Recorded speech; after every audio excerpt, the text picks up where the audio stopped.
আজকের সকালটা আমার কাছে একটু আলাদা, তার কারণ আমি বাড়িতে চলে আসছি। বাড়িতে বলতে মানে আমার বাবার বাড়িতে চলে আসছি আমি। ফার্স্ট টাইম আমি আমার ভয়েস দিয়ে এরকমভাবে ভিডিও পোস্ট করছি, তার কারণ তোমরা আমার ভয়েসটাকে ইগনোরই করো।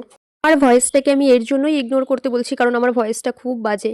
আজকে আর কালকের দিনটা আমার কাছে খুবই স্পেশাল, কারণ ছোটবেলা থেকেই দেখতাম যে চড়ক পুজোটা, আর বাড়ির পাশে যেহেতু হয় পুজোটা তো একটু স্পেশাল হবেই। আর ছোটোর থেকে এত বড় হয়েছি আমি, প্রত্যেক বছরই ব্যাপারটাকে এনজয় করতাম, কিন্তু গেল বছর বিয়ের কারণে আসা হয়নি। আর আজকে হচ্ছে চড়ক পূজার আগের দিন, আর আজকে আমাদের বাড়িতে, মানে আমাদের বাড়িতে না, আমাদের এখানে প্রায় বাড়িতেই আজকে ব্রহ্মা ঠাকুর পালে। এই কারণে আজকে বাড়িতে কেউ আগুন জ্বালাবে না।